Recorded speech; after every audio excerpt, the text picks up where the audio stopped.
¿Cómo están? Buenas noches, bienvenidos a esta Noche con Ideas en Primer Plano. Hoy un programa muy especial.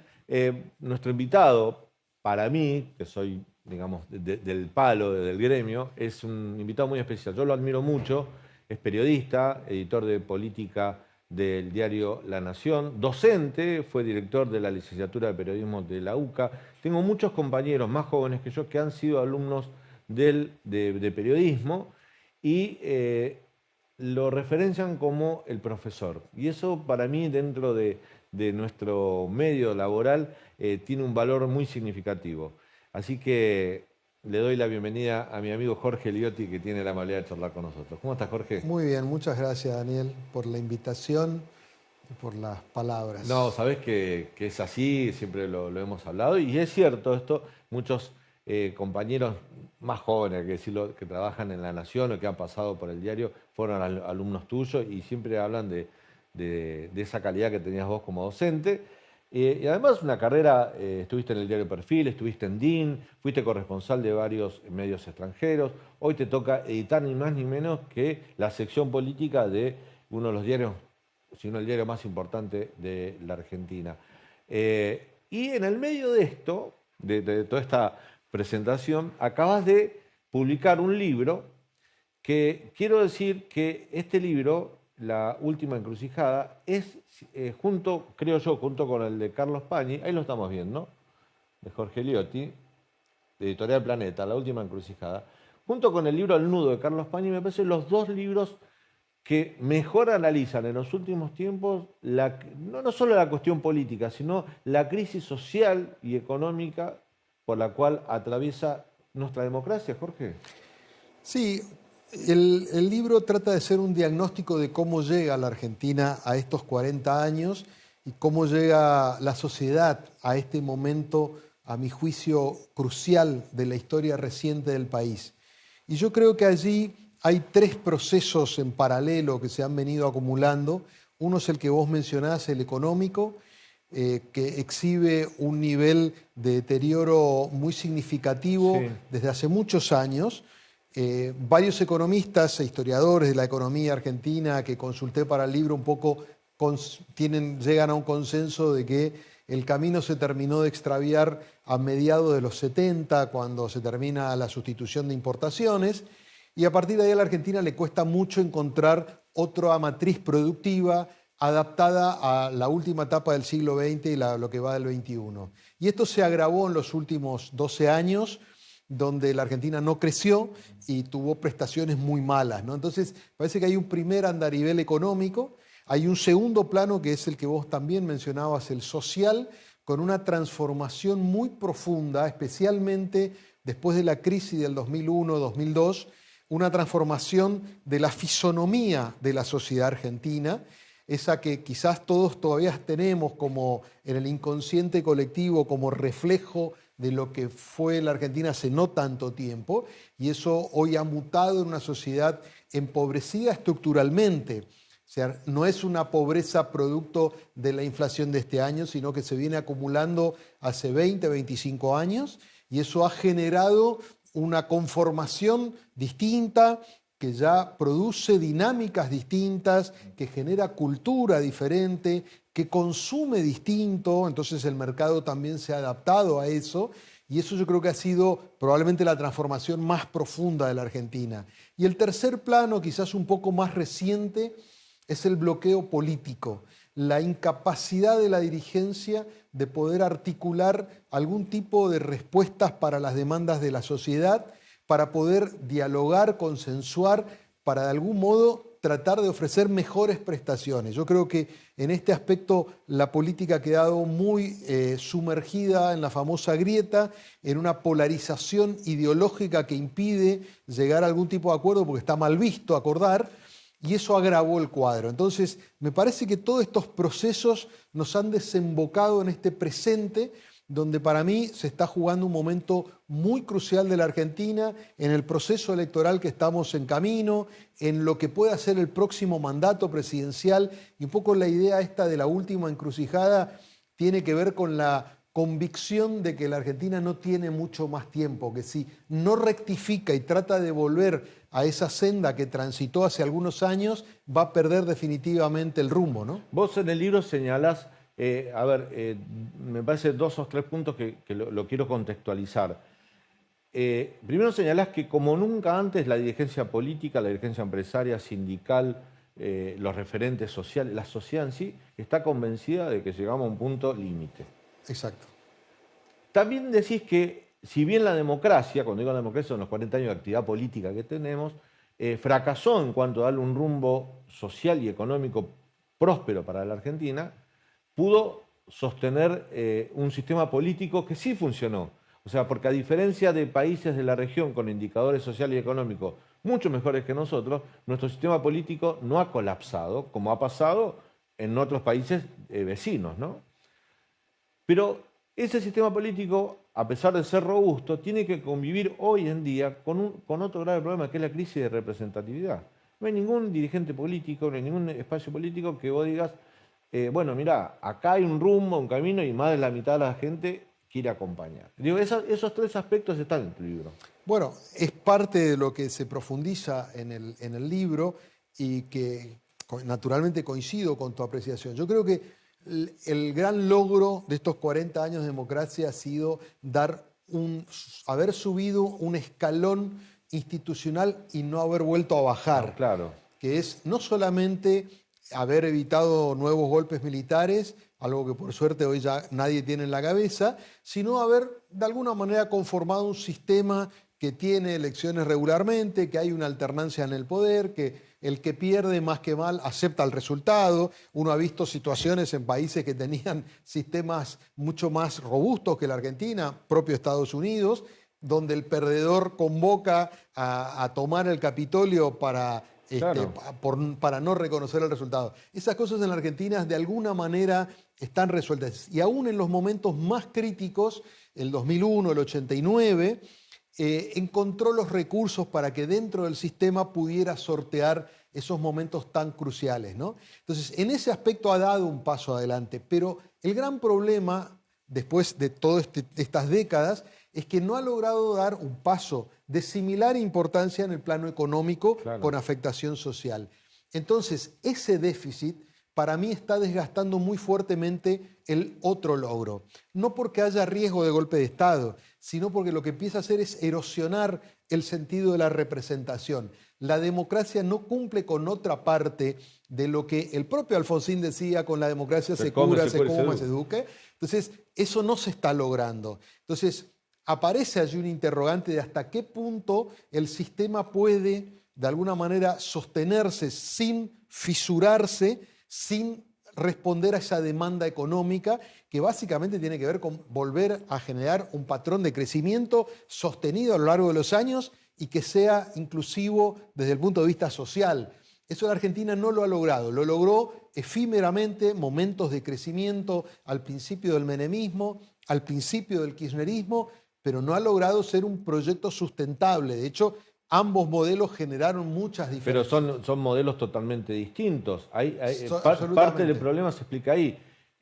Menem, en la década del 90, 30 años, 3 décadas, a un país le pueden alcanzar para cimentar un modelo de país, quizá como el que diseñó Roca a fin del siglo XIX, un modelo de país que después, bueno, con vaivenes, con parches, cambiando, mejorando, recomponiendo, pero vas para un lado. Eso Argentina no lo pudo definir en las últimas 3 décadas. Absolutamente, y es parte del problema. O sea, claro, cuando vos revisás históricamente, hay un periodo de la Argentina agroexportadora, fines del XIX, siglo XIX, sí, hasta la década del 30, más o menos. Está claro, la Argentina sintoniza con un momento global que había una alta demanda del tipo de productos que generaba la Argentina, todavía en forma muy precaria en su matriz institucional. La Gran Guerra en Europa. Absolutamente, o sea, y además la Argentina era complementaria con la potencia de la época, que era Gran Bretaña, ¿no? Pasada esa etapa aparece el periodo de sustitución de importaciones, ¿no? Que durante buen tiempo generó de alguna manera una convivencia tardía con el industrialismo último. Y hasta ¿Eso muere en la dictadura? Eso muere cuando, digamos, más o menos mediados de los 70. Un poco antes, lo de la dictadura lo termina agravando. y se termina transformando en parte de la herencia de la dictadura, ¿no? Siempre, obviamente, hay mucho más énfasis en materia de derechos humanos y en el desastre de los militares en ese aspecto, pero también la democracia heredó un problema gigantesco en materia económica, porque Alfonsín ya de arranque tiene problemas gigantescos con la deuda y una economía que ya estaba evidenciando síntomas de que se había agotado ese modelo de sustitución de importaciones. Y desde ahí ya no hubo más consensos respecto de cómo generar ese patrón de crecimiento. Hubo, yo te diría, alineamientos con el primer menemismo porque había logrado neutralizar la inflación, pero había mucha discusión y a partir de mediados de los 90 empieza a aparecer muy nítidamente los efectos sociales que generaba el modelo de convertibilidad, desempleo, recesión, eso se empezó a agravar y termina estallando en el 2001. Y después pasó algo similar con el kirchnerismo, que en realidad el kirchnerismo toma los efectos favorables de la posdevaluación que hacen Duhalde y Remen-Lenikov, con Labaña como continuidad, el boom de los commodities y un principio, yo te diría, bastante básico, pero eficaz en el manejo de las cuentas, que tienen un punto de inflexión y yo le dedico en el libro un fragmento al año 2005, que para mí es el punto de quiebre, donde Néstor Kirchner... Cuando se independiza Néstor Kirchner del peronismo Exactamente. clásico, que era Duhalde, que enfrenta a Duhalde. Bueno, en paralelo a eso, él se independiza de Labaña. Claro. Porque después de la elección lo saca Labaña. Y eso, más allá... Labaña era más de Duhalde que de Kirchner. Sin ¿no? duda. Claro. Y había sido el garante de la continuidad para, de alguna manera, mantener con cierto orden los números. Ya Kirchner tenía una presión sostenida y él le daba un poco de aliento a sectores gremiales que estaban pidiendo mayor distribución, actualización de paritarias, y Labaña trataba de mantener el principio de los de los superávit gemelos, ¿no? Cuando él no solamente se emancipa políticamente de Duhalde, sino se emancipa económicamente de Labaña, porque Labaña no interpretaba que el proyecto de Néstor Kirchner era un proyecto político. Y Néstor quería tener las manos sueltas para poder usar la economía en función del proyecto político. Y para mí es muy importante ese punto de inflexión, porque a partir de entonces empieza a regresar el fenómeno de la inflación. Fíjate que la inflación, que había estado dormida durante los 10 años de convertibilidad, se genera la devaluación, se ordena la macroeconomía y en el año 2004-2005 la Argentina tiene 6% de inflación anual. Es decir, no había una dinámica y una cultura inflacionaria porque de alguna manera el efecto de la convertibilidad en ese aspecto continuaba. A partir de entonces empezó a crecer. También es cierto que no estábamos cumpliendo con nuestras deudas pago de la externas, deuda. con los pagos de la deuda. Sin duda. Había una economía muy local, digamos, Sí. digamos que te permitía ser más laxo en cuanto Sí, al gasto. se había ordenado, el Sí. periodo Labaña abarca el ordenamiento de los acreedores privados, sí. después vino el pago al Fondo Monetario Internacional. Pero sí es claro que a partir del 2006, por ejemplo, ya la inflación es del 12%, o sea, se duplica. Y ahí empieza a crecer y vuelve a emerger el problema de la inflación hasta el día de hoy como un problema insoluble, ¿no? Entonces, para mí el 2005 es el punto de inflexión de la oportunidad perdida, para mí la última vez que la Argentina tuvo un ordenamiento macro. Es más, los economistas te dicen, la mayoría, si yo pudiera asumir como ministro de Economía, me gustaría asumir el contexto del 2005, donde todavía las variables eran favorables. Estaba también el famoso viento de cola. Sin duda. De la Rúa deja el gobierno con la tonelada de soja a $90, creo. Y en el 2005 creo que estaba a 600. Seguro. Fue un momento de pico.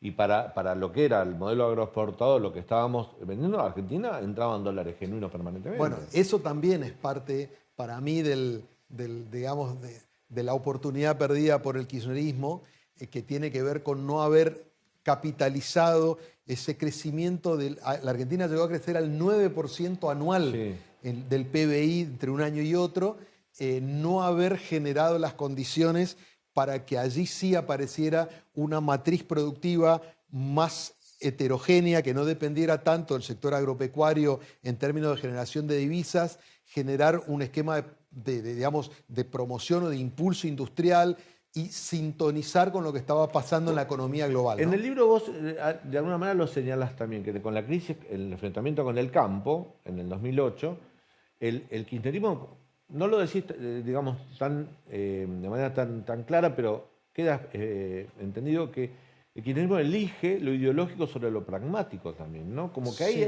ahí hay como una decisión, ahí viene la pelea con Clarín, con las sí. corporaciones, como que se ideologiza mucho y abandona lo que era la gestión, que como venís diciendo vos, había sido buena en el primer Sí, gobierno, ¿no? sí, yo creo que Néstor Kirchner estaba obsesionado con reconstruir un esquema de poder.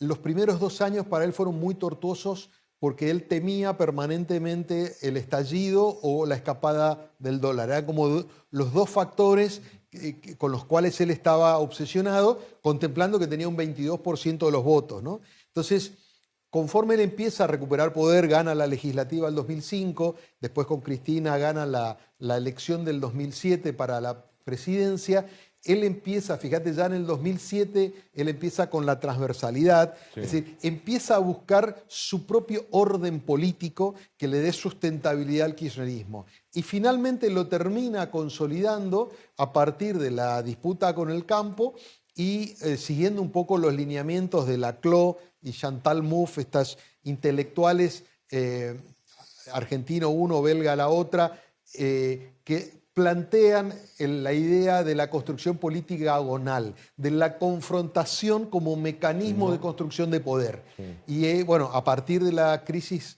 de la Y eligió enemigos. Porque, sin duda, digo, empezó con el campo y ahí él terminó de verbalizar el enfrentamiento con los medios, que hasta ahí estaba sí. más solapado. De hecho, en los primeros años él tenía más críticas y había cruzado más veces a La Nación que a Clarín. Hasta ese momento con Clarín mantenía una buena relación. De hecho, Alberto Fernández era el nexo con era el Grupo nexo, Clarín. y además en la famosa historia de la fusión de Cablevisión y Multicanal, que Claro. él lo habilita a último momento, la propia Cristina el año pasado termina imputándoselo a Néstor, Néstor, ¿no? claro, Como diciendo, como un error. yo no lo hubiese hecho. Sí. ¿No? Muestra que ese clima viró a partir de la crisis con el campo y la resolución 125. Estamos hablando bueno, de la crisis de representación que tiene la dirigencia política, pero vos en el libro abordás bueno, con analistas, con empresarios, hay muchos datos. ¿Qué pasa con los otros actores de la sociedad que son decisores también? ¿Qué pasa con los empresarios? ¿Qué pasa con un actor importante en estos 20 años que supo serlo y hoy con un papa argentino, que es la Iglesia, no tiene influencia en la discusión política o en la posibilidad de generar esos acuerdos? Bueno, yo creo que cuando, digamos, desarrollo el planteo del déficit de representación, no estoy pensando Solo en los solo en la políticos. política. Sí, Me parece que la claro. crisis de representación es de todos los estamentos e incluye el empresarial, la iglesia, los sindicatos, los medios de comunicación también. La interpelación de la sociedad a la dirigencia es al conjunto de los que tienen alguna voz o alguna incidencia, y yo creo que de distintas maneras todos han cooperado para que se desgastara ese nivel de representación que el sistema en su conjunto debería generar. La política obviamente siempre es la más expuesta, es la más visible, aparte necesita ser refrendada. Es la que se tiene que hacer cargo en definitiva. Y que además tiene que exponerse al voto popular, Claro. con lo cual es la que de algún modo después tiene que dar la cara frente a la sociedad. Pero yo creo que hay un problema dirigencial muy relevante y siempre planteo un poco como analogía, ¿no? Si uno mira esos momentos de crisis, 89, hiperinflación, un Alfonsín muy desgastado, ese Alfonsín representa al radicalismo, acuerda con Menem, que es la figura emergente del peronismo, para adelantar las elecciones y para adelantar el traspaso de poder. O sea, había un mecanismo, aún en las disidencias profundas que tenían, para poder acordar. Y lo mismo pasó en el 2001, que todavía queda más reflejado este escenario que vos marcás, porque la famosa mesa del diálogo está impulsada por Duhalde y Alfonsín, participan los gremios, participan los empresarios, convoca a la iglesia, a la diplomacia. Hoy yo no veo recursos intelectuales y recursos materiales para poder reeditar algo parecido a eso. Yo creo que no están los actores. Hoy sería muy difícil porque tenés una atomización de la representación. ¿Quién se sentaría allí por la política o por el sector privado? O sea, ¿quién se sentaría por los gremios si todos están fragmentados? Las cámaras empresarias están fragmentadas, Bueno, los gremios están hay fragmentados. organizaciones sociales que son más representativas que gremios que representan al trabajador bajo sin duda. convenio. Y ahora también los movimientos sociales Claro. están con un profundo desgaste porque También. su prestación, que sería de alguna manera generar la intermediación de beneficios sociales, por la inflación está muy desgastado. Entonces, todo eso está en la base de la falta de representación.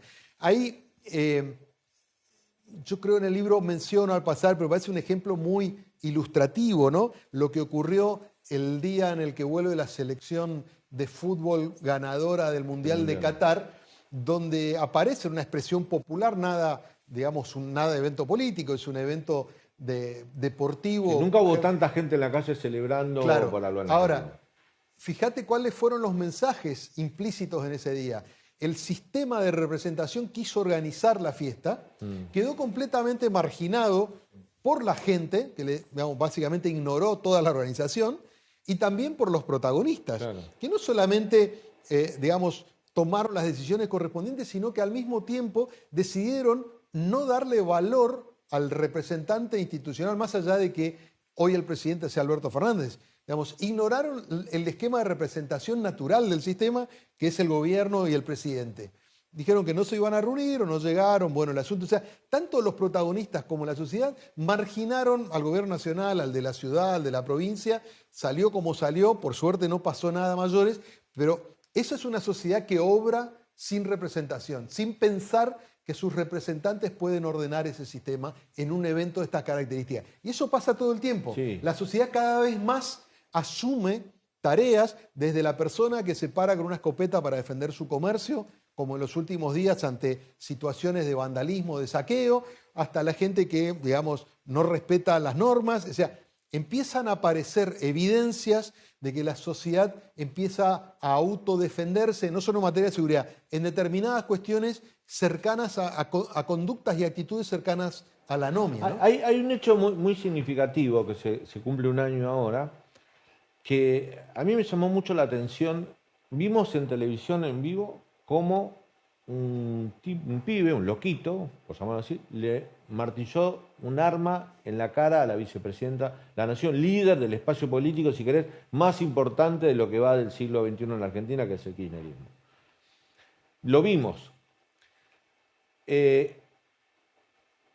Primero, yo creo que abonó mucho el kirchnerismo en tratar de culpar a una corporación de derecha que quiere eliminar a quien es la defensora del pueblo, a la gente. No creyó eso. Gran parte de la sociedad, y esto lo digo con dolor, gran parte de la sociedad empezó, así fue un autoatentado, lo hizo para victimizarse. Y otra parte de la sociedad no le importó. Y la verdad que era institucionalmente gravísimo lo que había pasado. Bueno, es gravísimo, pero como que no se le dio la importancia que tuvo. Yo te voy a decir dos reflexiones. Una coincide con la tuya. Sí. Ese es otro clarísimo ejemplo de que la sociedad no se siente, interpretada y representada por el sistema, y en ese caso tampoco por los medios, porque es como vos decís, el 90% de la dirigencia política dijo fue un intento de atentado. Sí. La mayoría de los medios dijeron fue un intento de atentado o fallido. Y la sociedad, una gran mayoría, creyó que estaba armado. Estaba armado, y si no, no le importó. Exactamente. También, sí. Entonces, vos tenés un problema de credibilidad del sistema, de los medios y demás muy fuerte. Adicionalmente, pasó otra cosa. Y tiene que ver con esto que yo te decía, que no están los instrumentos como para poder articular. Ese día fue una gran oportunidad para que la dirigencia, de algún modo, salvara lo que queda del respeto institucional para cohesionarse en contra de lo que había ocurrido. Y eso fracasó en 2 horas. Hubo una señal inicial en la cual se reunieron en la Cámara de Senadores todos los bloques y emitieron un mensaje común, y parecía emerger una comprensión de la gravedad de la situación, y ahí se terminó.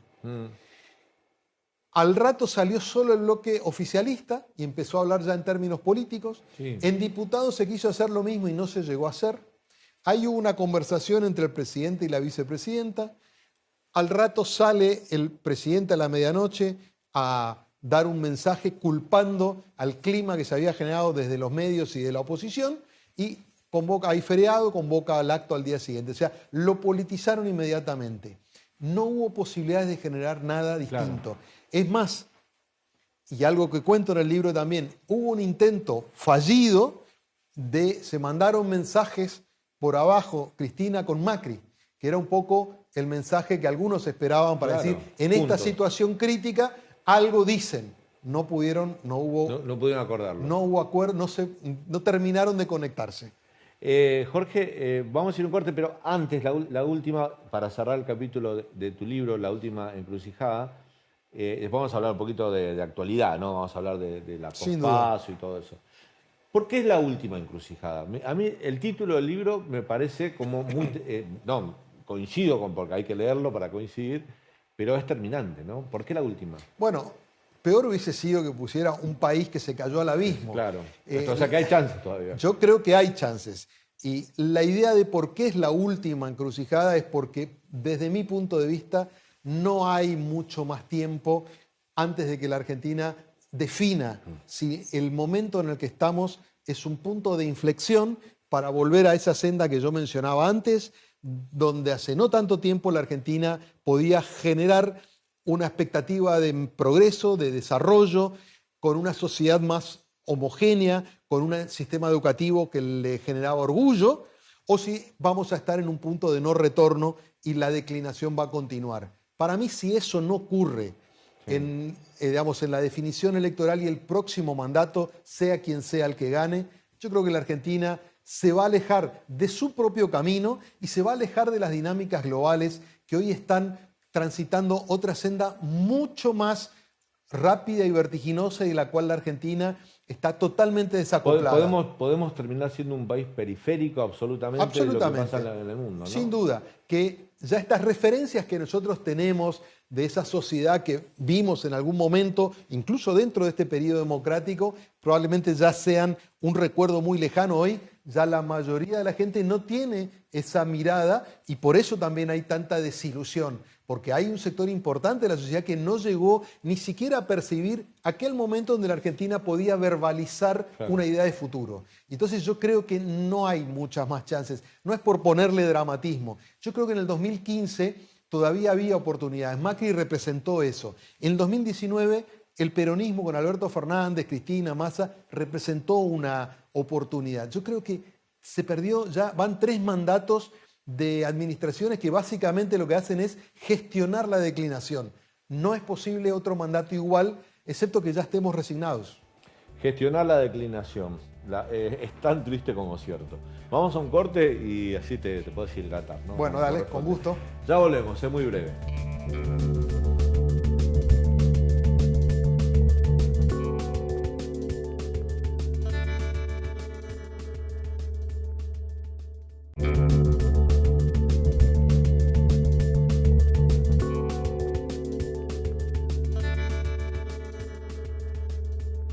Y seguimos en esta noche con Ideas en Primer Plano con nuestro invitado del día de hoy, Jorge Liotti. Hablamos de su libro, La Última Encrucijada, muy recomendable, un gran libro que permite entender cómo llegamos a esta situación de crisis permanente en la cual nos acostumbramos lamentablemente a vivir. Pero todo continúa, la vida política continúa. Hace pocas semanas tuvimos las PASO con un resultado sorprendente, ¿no? El triunfo de La Libertad Avanza, el partido de Javier Milei, disruptivo, que aparece con propuestas disruptivas, que algunos creemos, muchas de ellas para mí son irrealizables. ¿A vos te tomó por sorpresa el resultado? Mira, yo te voy a conectar el libro con eso, porque en realidad, si vos ves toda la primera parte del desarrollo, demuestra... Quiero decir que cuando vos publicaste el libro no teníamos resultado de las PASO. No, por eso. Salió a principio de mes y fue un libro que cerró en junio. Y aparte la idea era obviamente que sobreviviera a la elección porque tiene que ver con un ciclo más largo, totalmente, ¿no? Claro. Con este fin. Ahora, el retrato que yo intenté hacer en el libro de una sociedad en el estado en el que estaba llegando, digamos, daba cuenta de que esta no podía ser una elección ordinaria. yo en el libro describí como la elección más importante del siglo XXI y planteaba la idea de que no me imaginaba que pudiera ser una votación ordinaria, entendiendo por votación ordinaria cuando vos tenés dos fuerzas y elegís A o B, porque la acumulación de todos estos problemas en los que hablábamos en el primer bloque, sumado al efecto de la pandemia, daban la percepción de que la sociedad había asumido esta idea de que esto así no podía seguir y que había un fin de ciclo.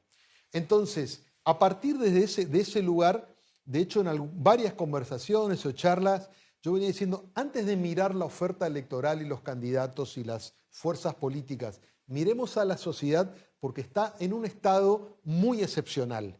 Está muy desanimada, está muy desconectada, no le interesa escuchar propuestas. Entonces, esa sociedad en estado, yo te diría, esa sociedad herida, esa sociedad lastimada es la que iba a votar. Y algún tipo de expresión iba a tomar.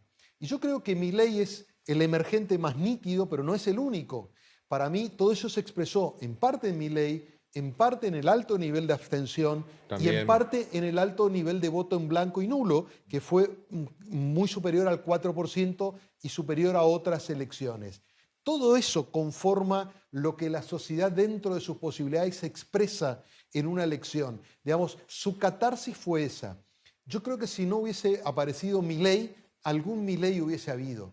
Para mí, un catalizador de ese proceso iba a ocurrir. Era muy difícil identificar que iba a tener el resultado que tuvo, sobre todo porque, un poco haciendo mirada retrospectiva, se nota que hubo un corrimiento muy fuerte en los últimos 10 días previos a las PASO, donde básicamente lo que ocurrió, respecto de lo que venían diciendo las encuestas y venían midiendo un poco todos, es que hubo una sobreestimación de los números que iba a tener Juntos por el Cambio y una subestimación de Milei. Es prácticamente lo mismo, más o menos 8 puntos de más se le estaba dando a Juntos por el Cambio y más o menos 8 puntos de menos a Milei. Sí, claro. Ese corrimiento se terminó de producir en la última semana y una parte de eso se llegó a ver en los trackings previos, cuando ya no se podía publicar, se puede publicar hasta el viernes previo, o sea, Previo, claro. 10 días 10 antes. días antes. Y ahí había un repunte de 1 o 2 puntos. En la semana siguió. Nadie tenía más de 25 puntos, ni siquiera el equipo de Milei. Recién esta realidad de los 30 puntos apareció el domingo a las 8 de la noche con las primeras mesas testigo, que son, digamos, el dato fidedigno, que mostraban que no solo Milei había sido el candidato más votado individualmente, que era algo que podía ocurrir. Acordate que estaba disputando con Massa. Con Massa porque Juntos por el Cambio llevaba dos candidatos. Llevaba dos candidatos más competitivos, sino que fuera la fuerza más votada. Eso se descubrió a las 8 de la noche, del domingo. incluso para la propia gente de Milei, que no esperaba ese resultado. Ahora, uno toma, por supuesto, también hago referencia a tu libro, ¿no? Las últimas décadas al presente. Hoy no hay ningún indicador económico, social, de pobreza, educativo, de salud pública. No hay ningún indicador que represente nuestra calidad, estándares de calidad de vida, que haya mejorado. Todos han empeorado, todos. No, porque muchos dicen, no, se derechizó la sociedad al votar a Milei. Yo, a ver, te pregunto, ¿se derechizó la sociedad o en realidad se cansó de este Estado que dijo, esto ya no me soluciona, no me garantiza la mínima calidad de vida o las prestaciones necesarias como para que yo pueda vivir bien, no me da seguridad tampoco? Entonces, esto hay que detonarlo. Y Milei vino y le mostró la bomba. No importa si era una bomba liberal o de centro, pero dijo, viste, Milei dice afuera, vuelo todo. ¿No fue así o es ideológico? No. Yo coincido en que, en primer lugar, el voto de Milei es un voto que impugna a la dirigencia que gobernó hasta este momento. Lo que la gente quiso expresar, y eso por eso hablo de una cuestión estructural y de consenso respecto a un fin de ciclo. Es la primera vez que te dice, dentro de la oferta que en general satisfacía la demanda, porque en la elección del 2019 el 90% de los votos fue a las dos coaliciones principales. Ahora fue el 55%. Entonces, la impugnación fue a todo lo que gobernó hasta ahora. Entonces, Milei se alimenta de eso. Entonces, me parece que hay una impugnación a todo eso, Y toda esa etapa ha quedado fuertemente marcada, especialmente a partir de la pandemia, de una, yo te diría, deficiencia y sobreestrés del sistema estatal como dinamizador de la economía y de la sociedad. Pero ¿por qué eso se da a nivel nacional y no se da en las elecciones locales? Porque salvo San Luis, Neuquén, bueno, Santa Cruz ahora, son provincias chicas, que hubo resultados sorpresa en cuanto a elecciones a gobernadores, estoy hablando, ¿no? Y pocas intendencias, en general, en las elecciones que hemos votado hasta ahora, ganaron todos los oficialismos. Bueno, más o menos, ¿eh? Más o menos. Hubo varias provincias que dieron Chubut, vuelta. Neuquén, Bueno, San Luis, San Juan, San Juan. pueden dar vuelta Santa Fe y Chaco, Sí, que sí. perdieron las PAS. O sea, Pero ganan, no gana la figura emergente, No, gana no. parte de la política sí, sin duda. estable. A ver, yo creo que hay un primer mandato que es cambio.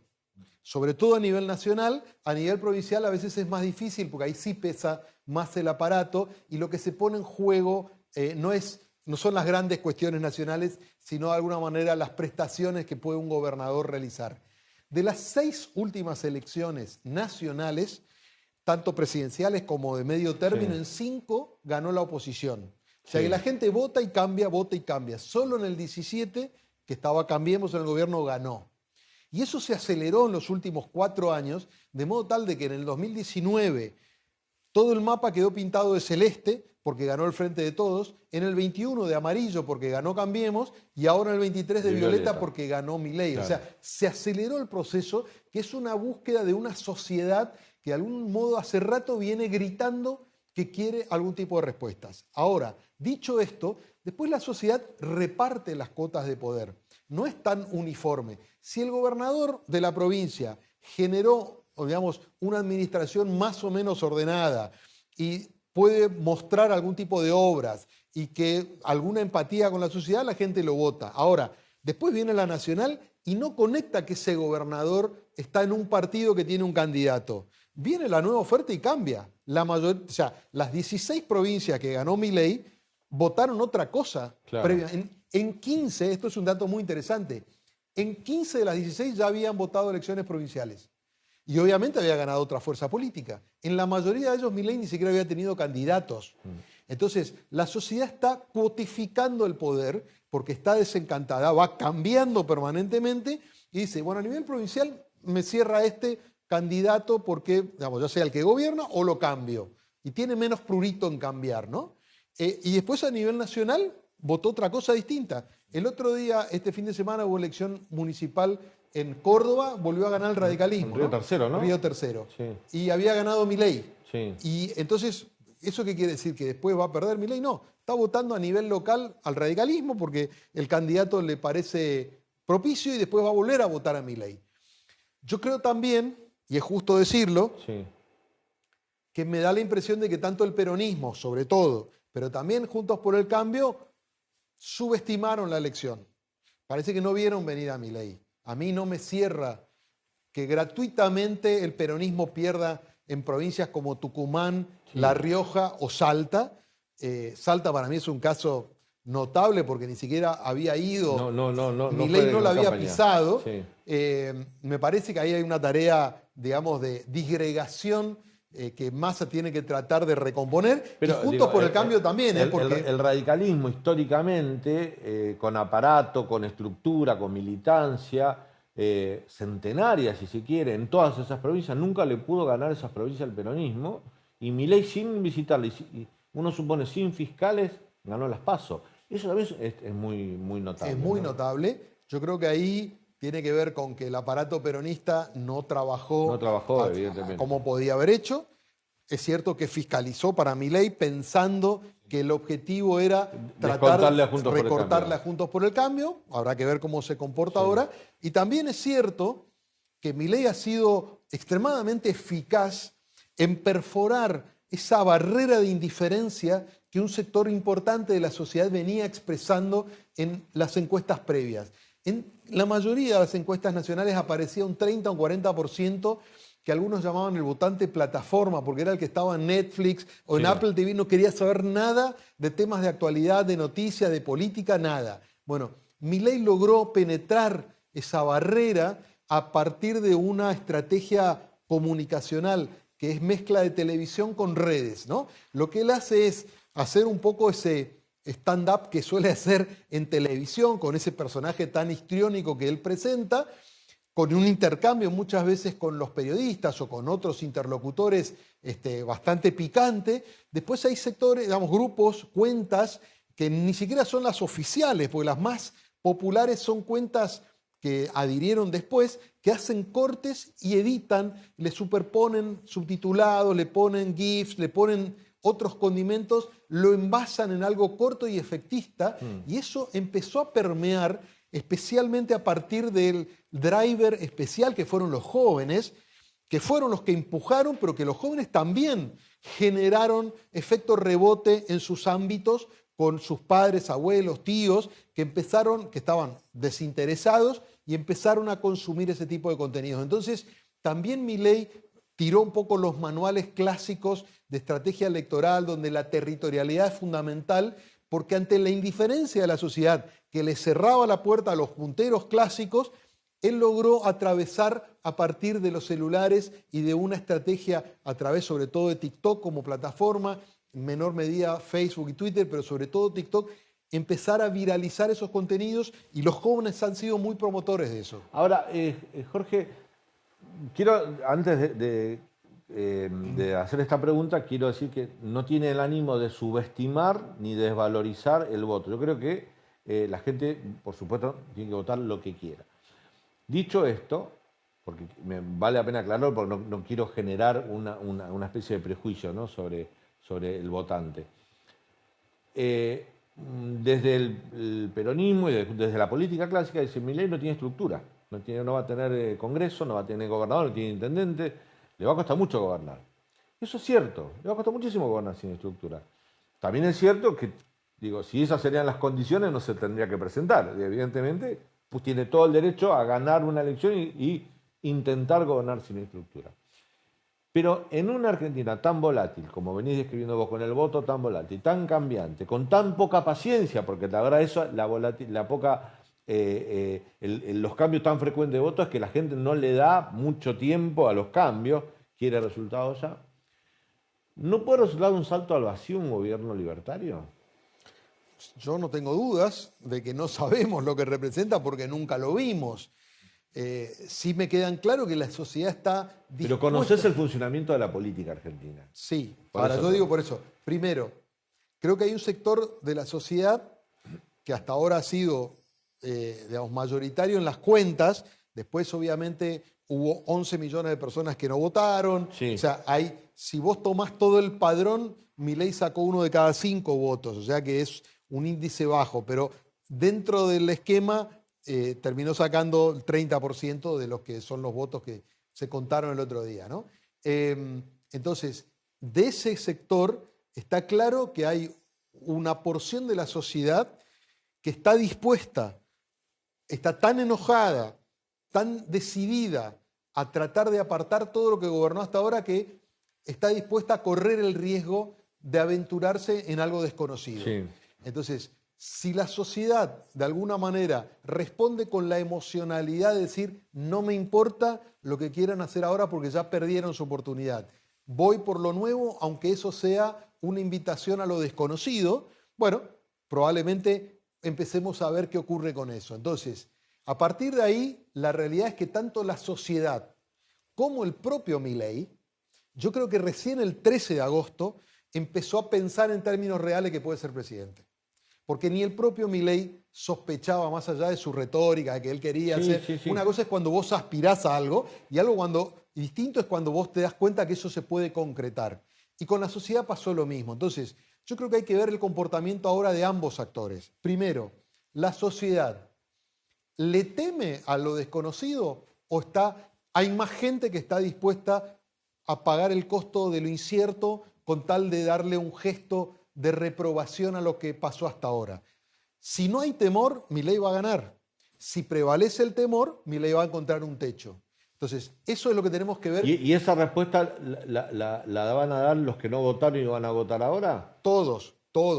Puede pasar con el que lo votó, Sí. o puede ser con el que votó a otro y que está evaluando si vota a Milei o no. Porque hay algunos que pueden decir, bueno, al final no está tan mal porque ganó Milei.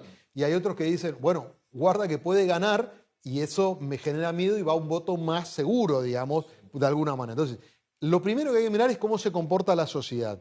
Y lo segundo es cómo se comporta Milei frente a este escenario imprevisto, digamos, de algún modo, que es, Milei va a seguir haciendo de alguna manera el personaje del showman, del estandapero histriónico, que de alguna manera busca generar impacto y viralizar en redes, o empieza a ponerse el traje de futuro o posible presidente, que creo que algo de eso se vio en las entrevistas posteriores a las PASO, donde él moderó su discurso, empezó a prorratear en el tiempo sus promesas, diciendo hay algunas cosas de cambios y reformas de primera generación, Sí, claro. otras de segunda generación.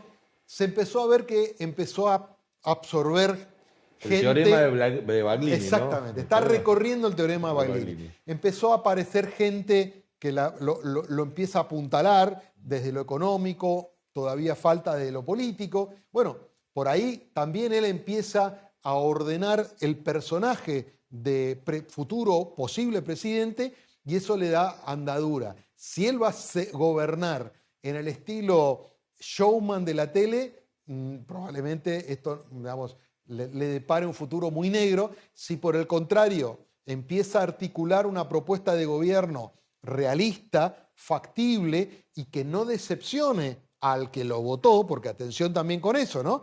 Porque cuando vos le dijiste vamos a dolarizar y después le decís, bueno, pero la dolarización va a ser después del segundo año, bueno, tenés que administrar esa demanda que yo coincido con vos, la tolerancia va a ser muy corta, ¿no? Ya bajaron, por ejemplo, la propuesta de cambiar el financiamiento del sistema educativo de oferta a financiar la demanda a través de los cheques educativos. Ya dijeron que no es para este periodo de gobierno. Y mucha gente se ilusionó con la idea de tener un cheque educativo, elegir la escuela y sacarse a los Baradel de encima, con perdón de Baradel, digo, pero es que la gente identifica en el gremialismo la parte de los problemas que tiene la educación pública. Y no va a ser ahora. Entonces ya lo están diciendo. Digo, Por ahí eso, empieza a haber cambios, ¿no? es un baño de realismo Sí. que habrá que ver si su electorado digamos, lo interpreta de ese modo, ¿no? Yo creo, Daniel, que ya sea Milei, Bullrich o Massa, los candidatos con chances reales de ganar, y un poco ahí volvemos a la hipótesis del libro, ¿no? Me parece que la situación es tan crítica, es tan definitoria, tan límite, que ninguno de ellos, si llega a ganar, va a tener mayorías propias absolutas, excepto que haya una sorpresa notable en octubre. Va a requerir, yo te diría, de una estatura de liderazgo que hace rato que no estamos viendo, para poder aglutinar a la dirigencia, recrear esto que hablábamos hace un rato, ciertas dinámicas que cohesionen un poco más, que generen algún tipo de idea de proyecto de país y que reconecte con una sociedad muy escéptica. Si eso no está, vos podés tener reformas que las ganes en diputados 127 a 111, dentro de 3 años van a volver para atrás. Ya lo vimos esto varias veces. Parece que lo que se está demandando y la sociedad está requiriendo es dar un salto por sobre la historia reciente, asumir estos déficits y estos procesos que no están funcionando desde hace bastante tiempo y hacer una convocatoria distinta. Si eso no está, yo creo que le va a resultar muy complejo a Milei o cualquier otro que pueda ganar. A mí para ir cerrando, Jorge, lo que me preocupa que está en tu libro y en este análisis que expusiste en esta entrevista, es que vos decís, acordar para la sociedad está mal visto hoy en día. Y en algo se ve en el voto. La gente eligió mayoritariamente a quien no habla de acordar, a quien quiere imponer. Pero a lo mejor en el gobierno es cierto, vos podés tener la mejor idea, pero la mejor idea no te da 128 diputados y 37 senadores. No los tenés. Imponer sobre eso va a ser difícil. A eso también, a eso le tengo miedo. Bueno, a esa gobernabilidad le tengo miedo. Bueno, es que es un tema. La sociedad te dice, a gritos quiero cambiar. Sí. Ahora, hay que llenar de contenido el concepto de cambio. Y eso lo puede hacer alguien que gobierna. vos podés responder a la demanda, digamos, de la sociedad que dice saquen, corran a los que cortan la calle, a los sindicalistas, a los que estorban. Bueno, lo podés hacer, ¿no? Cuando empieza, digamos, la accionar de la policía, el mismo que te dijo sacalo, dice, che, pero le están pegando a la señora que tiene el bebito, sí, que viene el dirigente. La gente, digamos, no tiene la capacidad de administrar eso. Y lo mismo en materia económica, ¿no? Te dice, todos los planeros, los que no pueden, demás, bueno, vos sacás todo. Sacás los subsidios al transporte, sacás el subsidio a la energía. Che, pero pará, me está aumentando 8 veces, ¿no? Entonces, me parece que la sociedad no puede ofrecerte un plan de gobierno. Viene de arriba, viene de los que pueden articular. Entonces, equilibrar esa demanda, ser pedagógicos y de alguna manera no vas a poder englobar con alguno de los actores, vas a tener que confrontar, vos vas a tener que tener algún enemigo si no aceptas las condiciones de lo que vos estás planteando. Entonces, en ese caso tenés que actuar, ¿no? Pero no vas a poder dar todas las batallas. La gente quiere que ya mismo, digamos, está esa devoción pasional, como pasó en el 2001, que quería colgar a los políticos en la plaza, poco menos, ¿no? Bueno, eso no es viable. Entonces, digamos, estimular eso es estimular un conflicto permanente que no hay garantías de que eso sea redituable en términos reales. Lo que la Argentina necesita es ordenarse mínimamente y volver a crecer. Fíjate, para cerrar, que Milei se referencia como en Carlos Menem, dice que es el mejor gobierno de la democracia y reivindica, de hecho, gran parte de su equipo son exfuncionarios de Menem. Y Milei es una persona que dice que con la casta no se negocia y que no hay que hablar y que hay que imponer, que las ideas... Y no habla de negociación política, no está en su diccionario político, en su discurso. Y pocos presidentes han negociado tanto como Carlos Menem. Menem negoció con la UCD, negoció con el peronismo primero para dar ese salto ideológico hacia una economía neoliberal y negoció con el radicalismo, hizo el Pacto Olivo, reformó una constitución. O sea, pocas dirigentes, uno puede dar una mirada crítica de la década menemista. Ahora, negociación y diálogo político hubo. Bueno, pero aparte Menem era... cuando llega a la presidencia, había sido gobernador del 73 al 76, era un cuadro peronista, claro. digamos muy del estilo caudillista, riojano, provincial, pero era un gobernador, era un cuadro del peronismo, gana una interna histórica contra Cafiero, o sea, era un tipo del sistema. Claro. Después Menem jamás tuvo un discurso antisistema, digamos, generó una renovación dentro del peronismo y ayornó buena parte de las doctrinas que hasta hoy hay muchos peronistas que se están lamentando, pero de ninguna manera nunca hablaba de casta. Nunca, por eso digo... Hay una diferencia muy grande. Una diferencia, justamente el espejo donde se mira Milei es muy distinto a lo que él quiere. Por eso digo, me parece que como discurso de campaña es muy efectivo lo que hace Milei. Después, para gobernar hay que resetear qué es lo que te conviene para poder lograr los objetivos que te planteaste. Porque si vos lo único que haces es guerrear y no lograr los objetivos de la gente, a la larga se termina cansando. Jorge, me dio mucho gusto que vengas. Bueno, verdad, muchas gracias, Daniel. Bien? Muy bien, muy bien. Me gustó mucho. Gracias. Al contrario, gracias por la visita. Muy agradecido por la invitación. Y el libro La Última Encrucijada, que es el libro que más me gustó este año, así que lo súper recomiendo. Muchas gracias, Daniel. Y a vos gracias por habernos acompañado y te espero la semana que viene con otra Noche con Ideas en esto que es En Primer Plano. Hasta la próxima.